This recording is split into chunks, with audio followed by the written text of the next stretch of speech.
Some of the strategic element is like, when do you have sex with a man? I used this example last week.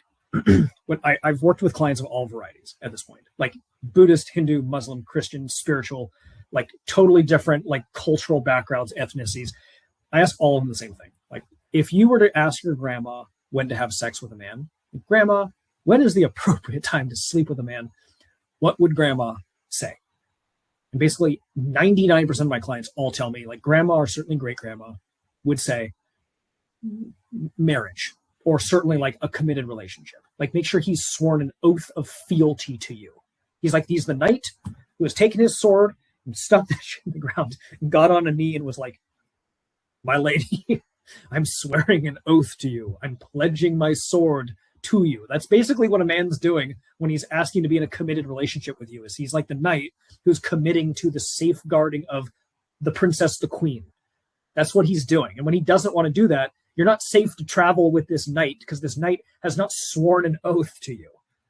He's got a different level of honor and ethos if he's sworn that commitment or not. If he's not sworn that commitment, you're just like his traveling compatriot, and maybe he'll protect you, maybe he won't. Maybe you'll have to just look after yourself.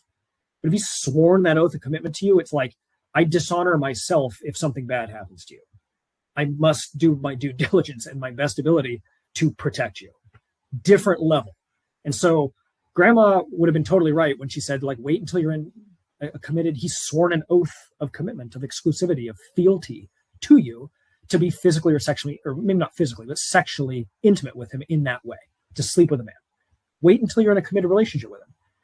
And what I find so, like, this is like the most interesting thing to me, is like that all of these different cultures, it doesn't matter my clients who like grew up through a Buddhist culture or a Hindu culture or a Christian culture, like all of the grandmas from these cultures all came to the same conclusion.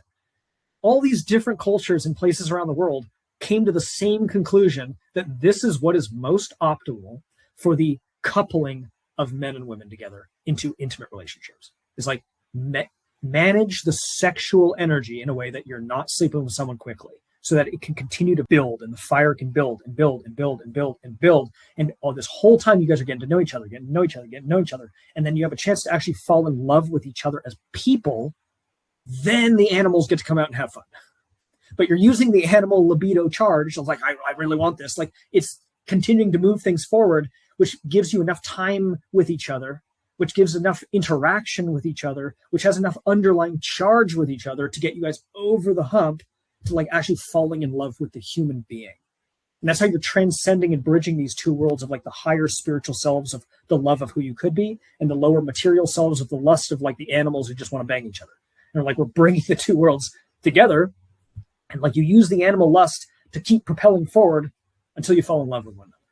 And this is like why all the grandmas have figured out, like, don't sleep with a man until he's committed to you. Because when a man is swearing a commitment to you and he wants to be in an exclusive relationship with you, I can basically guarantee that he is in love with you, or if not, he's on his track to being in love with you. That's how that works. He's not going to ask you to be in a committed relationship, exclusive committed relationship with him, if he doesn't love you, or he's certainly on his way to it. Any woman I have ever been in a committed relationship with, like an actual, I have asked her to be in a formal relationship with me. And that's only happened 3 times. These are the only 3 women I've ever loved in my life. I have dated other women for very extended period of times, even like a year plus 2 years at sometimes. And we were never in a committed relationship because I never asked her to be that, because I was never actually in love with her. That's the difference. So if a man is asking to be in a committed relationship with you, you can almost be certain if he doesn't already love you, he is certainly on the track to that. And that's how you know you're actually safe to be physically intimate with him, because most of you ladies are feminine at your core. What ends up happening when you sleep with a man? Usually, especially if you're the more feminine, you bond yourself to him. Like, the chemical cocktail starts working in that direction. You get more emotionally intertwined. You bond yourself to a man. Especially if you're like doing the deep sexual exploration stuff. Like, that's like even another level. You bond yourself. This is just how you're wired. There's nothing wrong with you. This is how it's supposed to be. And so you want to make sure, if you're going to bond yourself to him emotionally like that, that he's earned that level of bonding. And the way that you know you're safe to bond yourself to him is because he's bonded himself to you first. That's him in the masculine initiating his bond of fealty to you, asking to be in a committed relationship. Now you know you're safe to reciprocate with that level of intimacy that will bond you to him. And now you're both working in the same conjunction. And again, like every culture figured this out. It's crazy to me. Like every culture is like, oh yeah, this is what actually like facilitates human coupling.